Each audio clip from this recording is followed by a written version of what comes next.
বলেছিল ফেসবুকের টাকায় কিছু করা সম্ভব না, তাদেরকে নিকুচি মারে আজকে চলে এসেছি ফেসবুকের টাকায় সেই স্বপ্নের বাড়ির সর্বশেষ আপডেট নিয়ে। আমরা ঘুরে ঘুরে দেখাবো সেই বাড়ির আপডেটের আজকে কী পর্যায়ে রয়েছে। তো এই হচ্ছে সেই বাড়ির ওনার, যার সুপরিকল্পিত চিন্তায় চেতনায় সেটা তৈরি হচ্ছে। এখন চলে যাব আমরা মূল ভবনের দিকে, যেখানে তৈরি হচ্ছে সেই বাড়ির কাজ। আমরা দেখতে পাচ্ছি এখানে ছোট বড় ব্লগার ব্লগ তৈরি করছে এই বাড়িটি নিয়ে। যাই হোক, এখানে গ্রেড বিম এবং কলামের কাজ শেষ দেখতে পাচ্ছি, এবং সিঁড়ির প্রথম স্টেপটা শেষ হয়ে গেছে। তো আরও যাব ভেতরের দিকে কাজ কী কী হলো দেখার জন্য। কিং খান 26 সাহেব এসেছে এখানে ব্লগ তৈরি করার জন্য, আমরা দেখতে পাচ্ছি। যাই হোক, আমরা সিঁড়ি গেট দিয়ে ভেতরে প্রবেশ করছি। এখন ঘরের এক প্রান্তে দাঁড়িয়ে আমরা দূরে দেখার চেষ্টা করছি কতদূর পর্যন্ত হয়েছে। 16টি কলাম দিয়ে প্রায় 2200 স্কোয়ার ফিটের একটা বাড়ি তৈরি হচ্ছে এখানে। আমরা সেটা এখন পরিদর্শন করে বেড়াচ্ছি। ইতিমধ্যে গ্রেড বিমের পর্ব শেষ হওয়ার পরে, কলাম হয়ে যাওয়ার পরে এখন কিন্তু আমরা দেখতে পাচ্ছি ছাদের সেন্টারিংয়ের কাজটা কিন্তু খুব সুন্দরভাবে চলছে।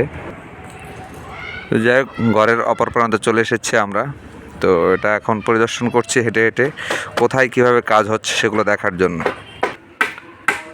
মিস্ত্রিরা কিন্তু এই যে বিমের উপরে দাঁড়িয়ে দাঁড়িয়ে বাঁশগুলো দাঁড় করাচ্ছে, তক্তাগুলো দাঁড় করাচ্ছে।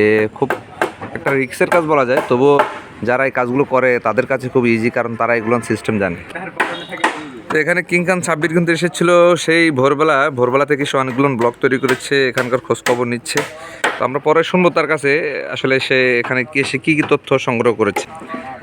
এখন এখানে দেখতে পাচ্ছি সিঁড়ির কলামের উপরে যে অংশটা ওঠানো হবে, শল দিয়ে সিঁড়িটাকে খুব সূক্ষ্ম গাণিতিক মাপ ব্যবহার করে সোজা করা হচ্ছে। দেখেন কিভাবে তারা কাজটা সাবলীলভাবে করে যাচ্ছে। এই মিস্ত্রিদের একটা পরিচিতি পর্ব রয়েছে, কথিত আছে এনারা নাকি উগান্ডা থেকে এসেছে, কিন্তু আসলে বাস্তব পরিচয়টুকু আমরা নিব পরে। এদিকে বড় ভাই কিন্তু চঙ্গের মাথায় বসে আছে। যাই হোক, এই ছিল মোটামুটি কাজের অগ্রগতির।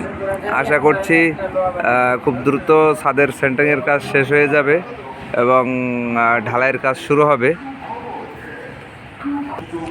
তো সিঁড়ির গঠনটা কিন্তু আমার কাছে বেশ দারুণ লাগছে। তো সিঁড়িটা খোলার পরে বলা যাবে যে আসলে সিঁড়িটা কতটুকু মন্দ ভালো। যাই হোক, এখানে শল বাঁধা নিয়ে মিস্ত্রিদের ভেতরে একটা মনোমালিন্য অন্তর্দ্বন্দ্ব সব রকম চলছে, তবে আশা করছি এটা সমাধান হয়ে যাবে। তো এই ছিল মোটামুটি বাড়ির সর্বশেষ আপডেট, ফেসবুকের টাকায় সেই কাঙ্ক্ষিত স্বপ্নের বাড়ির আপডেটটি আজকের মতো এখানে শেষ করব। তো নতুন আবার আপডেট নিয়ে চলে আসবো আপনাদের সামনে। ততক্ষণ পর্যন্ত সবাই ভালো থাকবেন, সেই শুভকামনায় আল্লাহ হাফেজ।